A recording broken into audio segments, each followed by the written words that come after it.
Welcome to this week's episode of Chop the Rock. I'm Diana Long with the Little Rock River Market, and today our guest is Hollie Sanders, who is with the Arkansas Game and Fish Commission Nature Center here in the River Market District. And Hollie is going to teach us all about Dutch oven cooking, which happens to be our state cooking vessel. It is, and thanks for having me today. Welcome. The Dutch oven is our state cooking vessel. Governor Huckabee assigned that in 2001. Okay.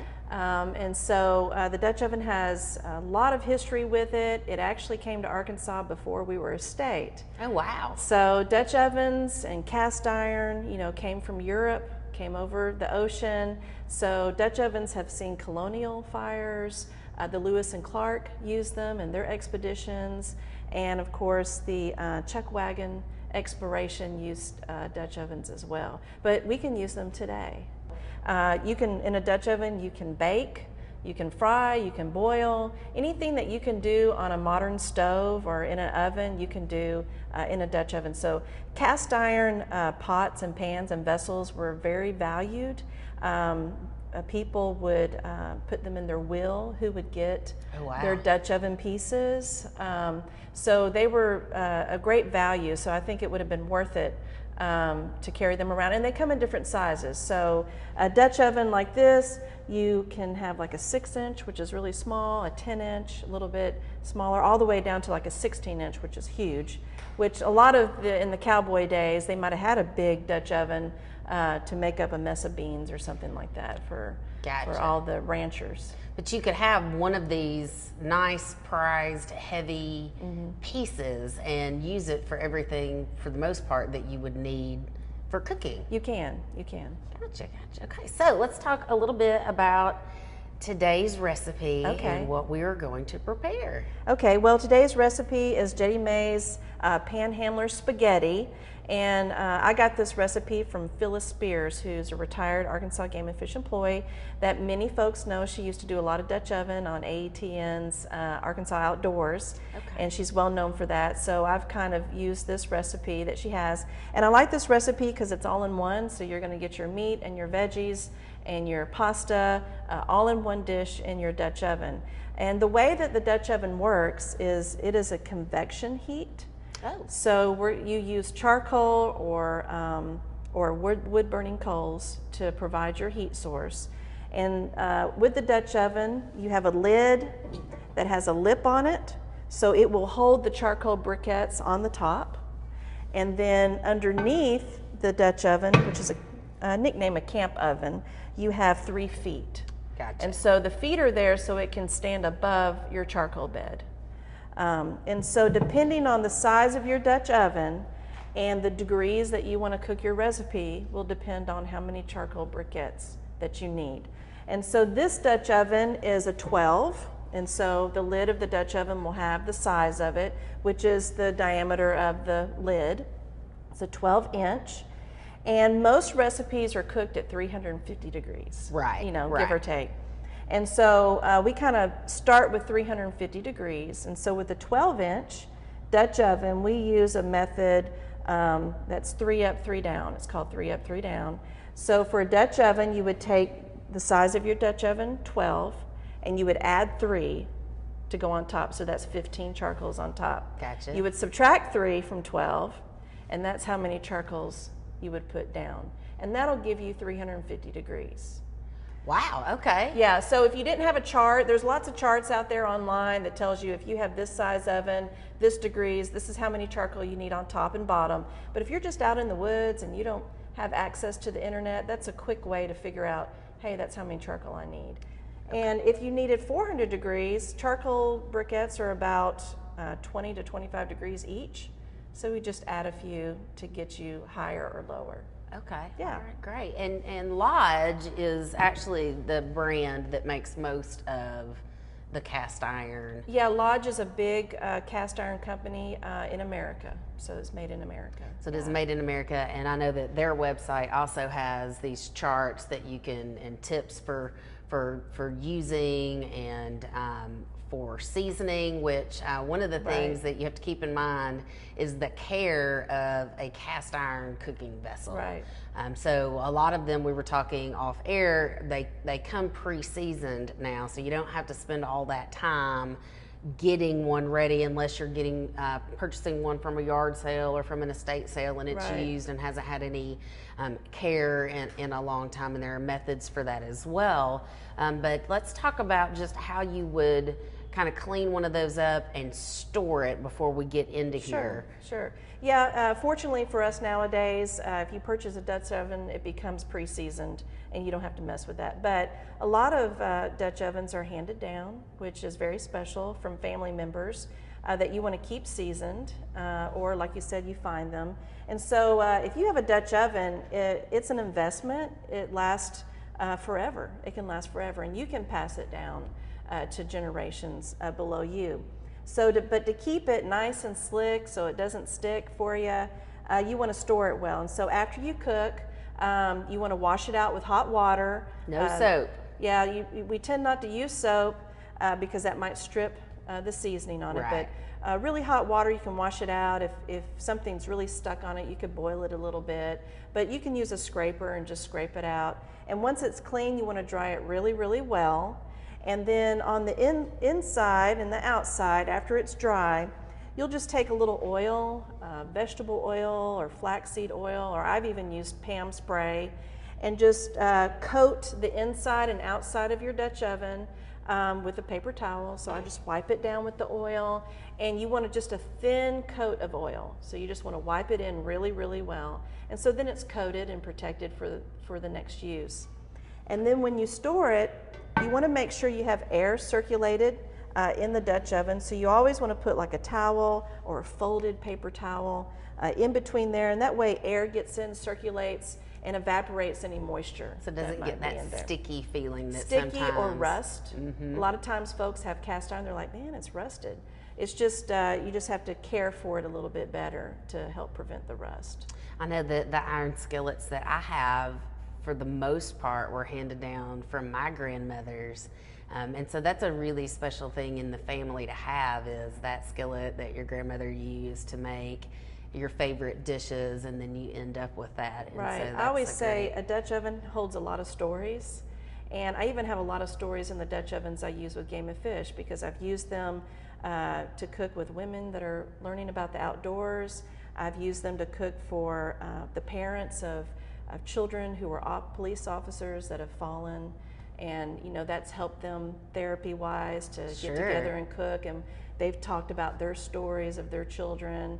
I've cooked with kids, and I've cooked with my own family, so just a lot of stories go in here. So every time you pull out your Dutch oven and you use it, more stories go back in there. That's a great concept, and something that we do often talk about on Chop the Rock is how the cooking and the eating part and that having that social experience really is a bonding thing for friends and for families and even co-workers and that kind of thing. And so it really is sociologically one of the best ways for people to build some connections and share a meal, and has been throughout our history. Food is a universal concept. We all have to eat. We do. We all have to eat.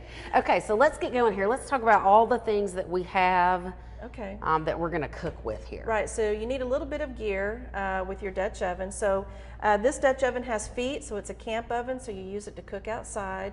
If you do have just your regular Dutch oven that doesn't have feet, but it's cast iron, you can use a crushed soda can or rocks to put it up high above the charcoal. So you don't have to rush out and go buy a special Dutch oven if you already have one. But it is a nice investment to buy a camp oven, and it's used a lot outside. So I've taken this camping with me. I've cooked at deer camp with this, taken it out for if we've gone to an Arkansas State Park and we want to have a nice dinner outside, take your Dutch oven. So it's a lot better to me if I've been camping and hiking or canoeing all day, if I can come back to a warm meal, and that's what the Dutch oven can give for you. That's so great. A couple of things you need, since this does use charcoal, you are going to need some charcoal, and we recommend Kingsford charcoal because it lasts longer. Oh, okay. With giving you that heat source.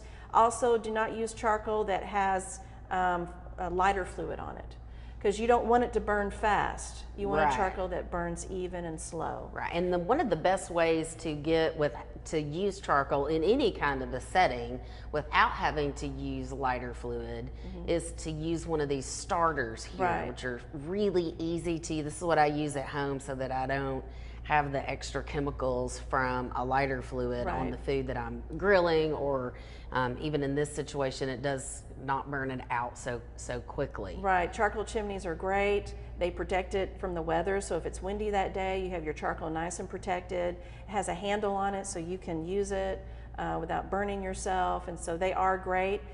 Charcoal chimney, even if you're just grilling, like you said. So with the charcoal chimney, you just take some paper and crumble it up and put it in the bottom, Yeah. just like that. And then you fill it up with charcoal, and usually one charcoal chimney of briquettes is pretty good for a 350-degree oven. Okay. With that. Also, you have a lid lifter. So during the Dutch oven process, you may want to lift the lid and check it out a little bit to see how it's doing. Or sometimes, especially if you're baking, we might turn the lid. So about every so often, you'll turn the lid like a quarter. And that just makes sure that it's evenly heated, because charcoals aren't perfectly round. So you might have some big ones over here and some over here that Right. have kind of gotten smaller. So if you turn the lid occasionally, it'll just kind of get the heat even Okay. and cook it through. So lid lifters are great. If you don't have one, you can definitely use your a good heavy-duty oven mitt. Yeah, because that's going to be hot. It's going to be hot, right? And you can buy one of these, but I've seen people, they've been very creative and they've fashioned and made a lot of their own lid lifters. Gotcha. A stand is nice to have. With the Dutch oven, when you're done, you can set your Dutch oven on the table so it doesn't burn the table. Also, with the Dutch oven stand, if you want to take a look, you don't have to set it on the dirty ground. You have a stand to set it on. And then you can even turn the stand over, turn your lid over, and now you have a griddle. So I've griddled pancakes, hoe cakes. I've even done some bacon on there, and some Sure. scrambled eggs. Right. So now you have a griddle. So It really continues is the very much an all-in-one utensil when it comes to particularly outdoor cooking. right. Definitely, you want to have some tongs because once the charcoal is done and it's nice and gray and it's red, you're going to have to place your charcoal specifically. So for a 350-degree oven, we're probably going to put about 18 on top and 9 on the bottom. And so I would get the charcoal out, put 9 on the bottom here in a circular pattern because you want it to be even. And then I would take 9 charcoal briquettes and place them around the lip of the Dutch oven lid, and maybe 1 or 2 in the middle there. Gotcha. Okay. Yep. Okay. And these aluminum pans come in handy.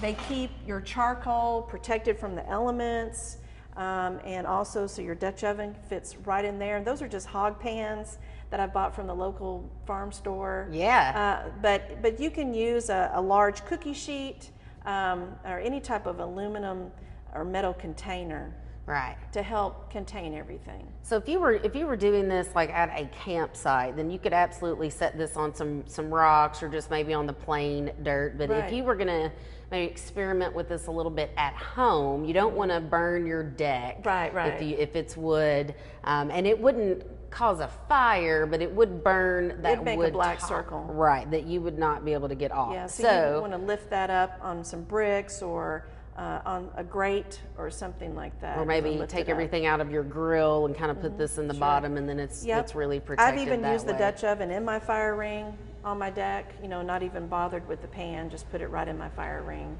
Right. I've done that as well. And I use this at home quite a bit. Comes in handy when the electricity goes out, or if I need an extra oven. So I might have a turkey in the oven, my dessert here, or a side like green beans in the Dutch oven that's cooking a long time out on the deck, and my family can gather around. So that's a nice you don't have to kinda thing. necessarily go camping to use your Dutch oven.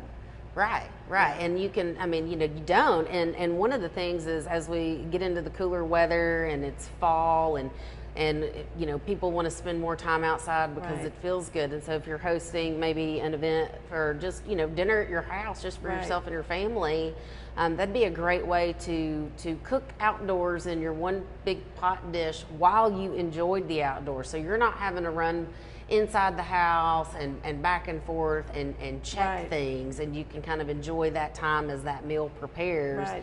Kind of just relaxing. Yeah. Which is Even even easier even than a with grill. tailgating, you can make a mess of nachos in one of these.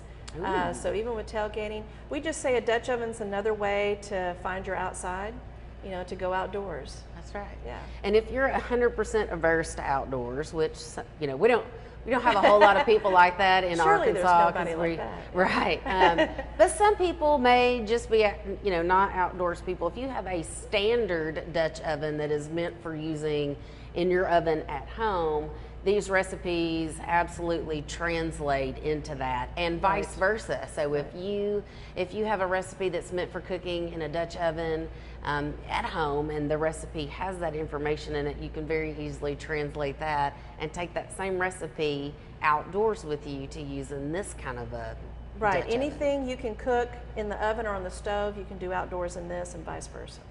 Great. Yeah. All right, so let's get started. Let's get What's started. the rest of this that we have here that goes into this recipe? Well, here? this panhandler spaghetti is wild, so we're using venison meat. So we have deer meat here that's I've already kind of skilleted up with a little bit of garlic. We use fresh bell pepper and onion, sharp cheddar cheese. And then we have a few canned goods. We have kernel corn, mushrooms, diced tomatoes, and then our spice today is going to be Italian spice and some beef bouillon cubes. Okay. Yeah. All right. And so this is kind of a dump, what I call a dump recipe. You kind I of love dump it all those. together. Yeah. And so you'll have just a kind of a one pot meal right in here. Those are great because Yeah. it's less cooking in different things that you have to watch, and it's way less cleanup at the end of the meal. And who wants to be happy and Right. stuffed after a meal and have to do just a whole bunch of cleaning? Yeah. And so while you're dumping this in here, I mean, let's talk about venison. Obviously, if you're not into red meat or wild game, you can substitute out. That's the fun thing about can. cooking, Right. is that you can substitute so many things to your personal preference. But if you're into very eating healthy and lean meats and organics, Right. it really doesn't get any better than venison. It doesn't. We kind of call it woods to table. So you know, deer here in Arkansas or elk, that's about as organic as you can get from meat. It's very lean. If you skillet it up, you're going to find very little fat Yeah. left over that you have to strain out. So it's very healthy and obviously organic. So definitely, it's and it's tasty. So. It really is. And in a lot of dishes, I know that growing up eating a lot of wild game, which is just the kind of family that I come from, and being a kid who might go, ew, Yeah. I don't, you know, then my parents would not tell me what was in it. Right. And they would pretend like whatever we were eating was what I was used to eating. And then I would love it and ask for a second helping, and they'd say, oh. Yeah. So you like the deer this or the, you know, rabbit that or whatever. And at that point I was already sold on it, so I was totally Right. okay with it. Right. And you can skillet this meat up right in here. So before we put the lid on, you can go ahead and put charcoal underneath it, and then you can saute your meat and get it brown. Put any seasoning that you like in it. A lot of times when I go camping though, I kind of pre-prep. I might go ahead and chop up my veggies or pre-cook a lot of my meat and put it in a Ziploc baggie and put it in the ice chest. And that saves me a little bit of time, like you said, you know, so instead of cooking, I might get to hang out a little bit more with my family. Right. But I love cooking, so to me, that's part of the camp experience. Sure. So Yeah. a quick question. If you are going to brown this meat in this pan and then cook this, do you need to, would that require adding some charcoal afterwards? Yeah, I or- would probably add a little bit charcoal underneath it, just so it'll skillet up really quickly. Right, just for the browning Right. part, and then kind of restart that process with the correct amount of charcoal for the baking part. Right, correct. Okay. And what I have learned with Dutch oven cooking, it's just like cooking at home. You make a lot of judgment calls. So maybe I have the correct amount of charcoal on top and bottom according to the charts, but maybe it's not cooking as fast as I think it is. You know, a lot of times the weather has a lot to do with that. If it's really cold outside, you might need a little bit more charcoal. If it's really hot, you may not. So just use your instinct and your judgment in cooking. So sometimes I might add some extra charcoal. So it doesn't mean you're breaking the rules. I like people to be flexible when cooking. And so with anything, obviously, you know, the more you practice, the better off it's going to be. So it may seem like kind of a daunting thing to do this for the first time, but as you grow, you'll grow more comfortable with it with the more experience you have, and then you'll have a better base of guideline to judge it on. And that's true. There are a lot of folks here in Arkansas that Dutch oven and cook, and they actually gather and they cook together and they share recipes and they do competitions. Oh, cool. So we have competitions in Arkansas for Dutch oven cooking. In fact, I judged the first state Dutch oven cook-off in Morrilton, Arkansas a few years ago. And so it's a big following. So it's definitely another way to be social here in Central Arkansas. And so I've met a lot of folks that Dutch oven cook. And when you Dutch oven cook a lot of times you can just eyeball it. That looks like enough charcoal. You know, just kind of like at home. Right. When you've done a recipe over and over, you may not need to measure anymore. And you may not even need to look at the recipe That's anymore. Right. Yeah, exactly. So with these canned vegetables, they come in their own liquid. So you want to not drain the vegetables. So we're going to put in some mushrooms. And you don't need to pre-cook the onion or green pepper that I put in there, because the liquid is what is going to cook our pasta. We're going to put our pasta in there dry. So we're just going to spread that around. We've got our kernel corn. So you had about one whole white onion and one green pepper. One green pepper, kind of coarsely chopped. Right. Then you've got the 2 small cans here, which is a total of 8 ounces of the mushrooms. If you didn't like mushrooms, but you like something else, just sub that out. 1 can of whole kernel sweet corn. And then this is a large 28 ounce diced tomato as well. You know, and maybe you have some canned tomatoes, you know, so that would, you know, be great. Just make sure you get that liquid in there. And then we're going to put 4 bouillon cubes in there, if you want to help me unwrap those. Sure. And about a teaspoon of Italian seasoning. You know, and if you really like basil, like I love basil, you might could put some fresh basil in there. But if you're camping, you know, you may not bring, you know, the fresh basil with you. Just a bunch of different things too. I mean, you know, and so this blend of Italian seasoning kind of covers a little bit of everything. So you only have to have 1 jar, which means you're packing lighter ultimately, and that's always a good thing when you're packing up. Because I kind of like a campground that's not overcome with items. And so I try to keep my kitchen tidy, and less is better. Right. And then I have some sharp shredded cheddar cheese here, and I'm just going to put about half of that in here and save the other half for later. We'll put on top. Okay. And that's a couple cups? That's 8 ounces. 8 ounces. So for the whole bowl. Gotcha. And then our spaghetti, and you can use any type of spaghetti noodles that you want to. They usually come in about 16-ounce boxes, and you're not going to use the whole box. Gotcha. So we're going to use about 10 ounces, which I eyeball.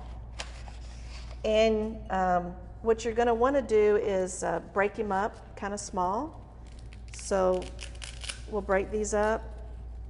It doesn't have to be perfect, but you don't want them super long. Gotcha. And so, like, if you preferred a macaroni noodle or gluten-free noodles, noodles. They make them with Right. like some kind of protein added anymore, and so Right. it doesn't have to be a spaghetti style No. noodle either. You could even use like one of those wider the no yolk the egg noodles the egg that you would noodles, use yes. in a chicken noodle soup. Right. And so if you have a pasta Line out. preference, obviously you can switch that out as well. All right. So, so we've got about 10 ounces of noodles in there hard, and I kind of mix them in, and so they're going to get down into that liquid. And then meanwhile, while you're making this, we've had our charcoal. We would have had our charcoal ready to go. And so we would put the lid on here, and then we would move the Dutch oven to our charcoal bed. Gotcha. And with this one, it is 350 degrees. It's a 12-inch. So we put about 15 to 18 charcoals on top and 9 on the bottom. And 9 on the bottom. Right. And so that's going to cook 30 to 40 minutes, and turning the lid about a quarter of a turn every so often, you know, just to get that even. But if you forget to do that, that's okay. That's okay. Yeah, it's still going to cook.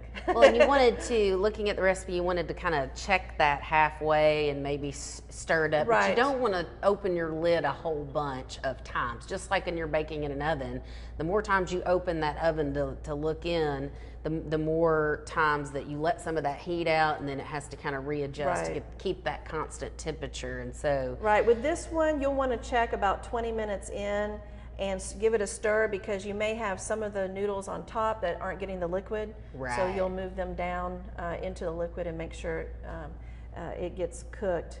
And I always say use your nose. So maybe the recipe says 30 minutes, but maybe it's really hot outside.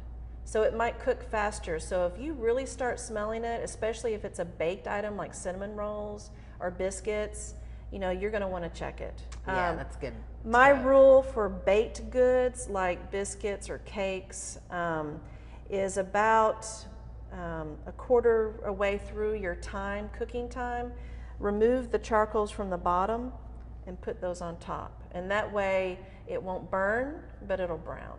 Oh, on top. nice. Okay. So a lot of times folks are like, I cook biscuits in the Dutch oven, but they always burn on the bottom, or they get really dark on the bottom. So just move those charcoals off the bottom, you know, about 20 minutes into your cooking time, and then put them on top, and then it probably won't burn on the bottom if you do that. So that's a little tip. That's a good Yeah. tip. That's Yeah. great. So, okay, so since we're cooking inside, and please don't do any kind of charcoal cooking inside your home or inside any other place ever, because that is very, very dangerous. So we went ahead and Holly was nice enough to pre-prepare this meal for us so that we could demonstrate how to prepare it, what the techniques are, and so we'll bring over and show Yeah. the finished meal. Sure. I'll help you here. I'll get some plates and we can plate this up.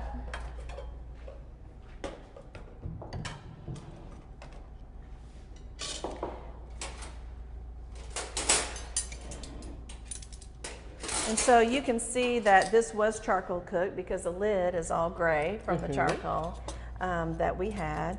And about 5 or 10 minutes before it's done, just put that extra cheese on top, and then when it's done, you can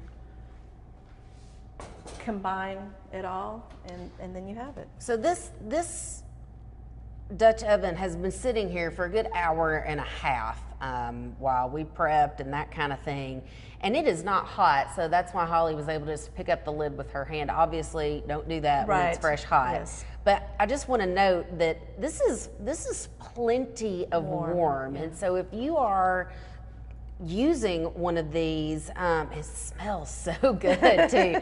If you're using one of these, know that, I mean, this is going to stay warm for a while. So, maybe if you came back to the camp, whether that be deer camp or hunting, to go ahead and kind of get this ready, and everybody Right. else is going to follow you. If you'll just leave take it off of the heat so that Right. it doesn't overcook, but leave the lid on and don't really disturb it. It'll keep your meal will. warm for a good, I'm going to say a good hour and a half at Right. least, that it would still be just it's way It's more just than right. room temperature. It's just so right. perfect eating Yeah. temperature here. So let's try this. Okay.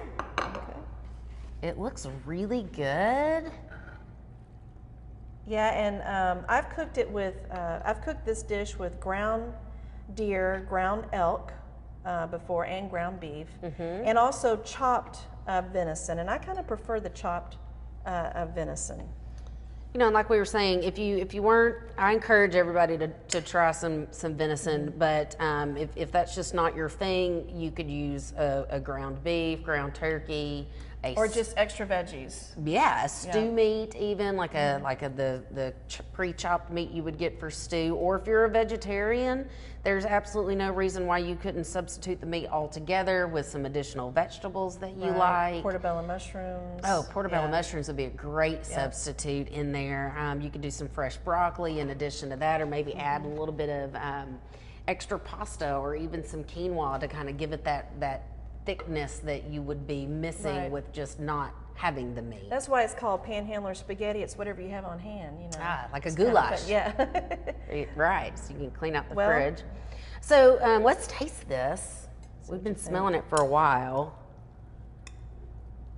This venison was donated by a friend for us to use today.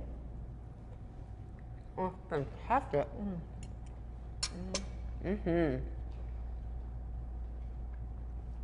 That's really good. And you notice I really didn't use any salt or pepper. I was just about to say that. The only seasoning aside from what was already kind of in the vegetables itself was the minced garlic that you just lightly browned the venison in, and the Italian seasoning. And it doesn't, and the bouillon has quite a bit of sodium in it. It probably does have some sodium, so. But there's no need to add any other salt and pepper in this. It's a perfectly seasoned dish.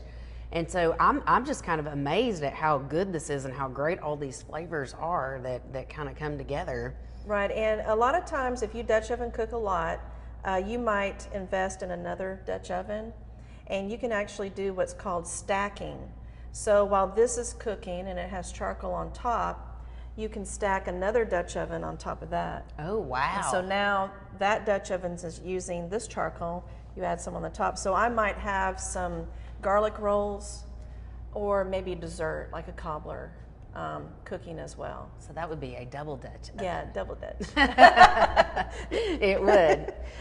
Okay, so if you're interested in learning how to do this, and this show isn't quite enough for you to really feel like you've got it, Arkansas Game and Fish Commission, the Nature Center that's here in the River Market District just behind the Museum of Discovery building does offer a couple of classes every year that are taught by Hollie.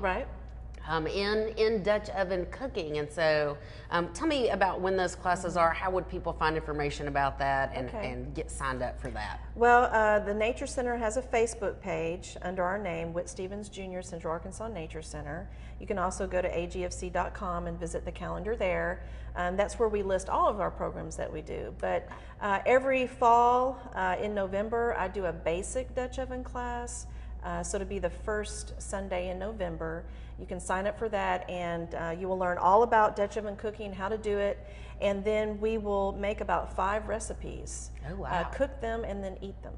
Great. So it's a great workshop. And then in February, I do a Beyond the Basics Dutch oven cooking. February is when the Dutch oven was named our official vessel, so it's kind of celebrating that. But I'll do an advanced course where even if you're a novice, you're welcome to come.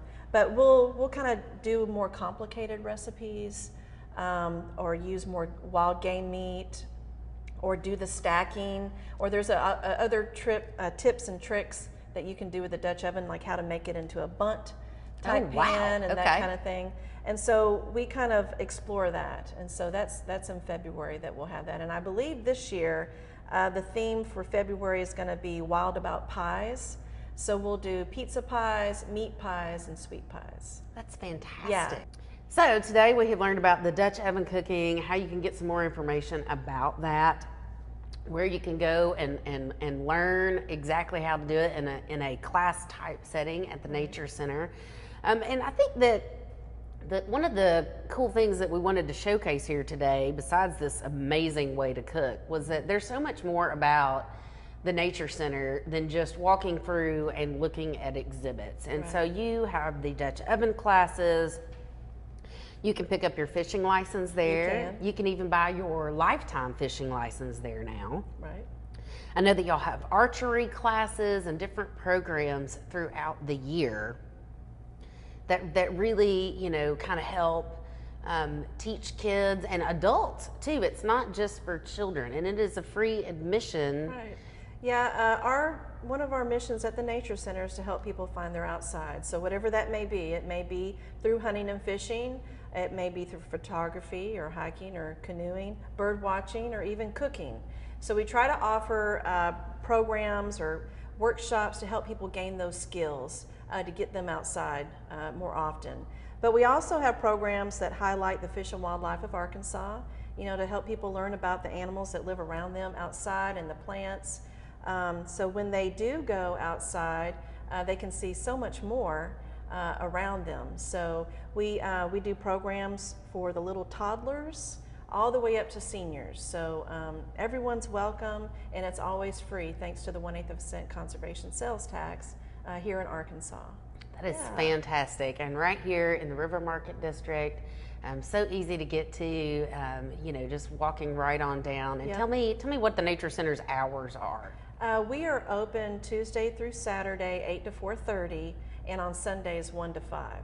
Okay, great. Yeah, and sometimes if we do, we may have clinics in the evening, but we'll advertise that, and so sometimes we do evening events as well. Well, thanks so much for coming on and Thanks sharing for having this me. great technique, and all this information, and the food is delicious. So I'm ready to end the show so that we can eat now, right? Absolutely. I want to thank y'all for joining us for this week's episode of Chop the Rock, and stay tuned for our next episode. Again, if you are looking for more information about the Whit Stevens Jr. Nature Center, you can visit them online at agfc.com. agfc.com, or look for their Facebook page. Great. Thank you. Thank you for having me.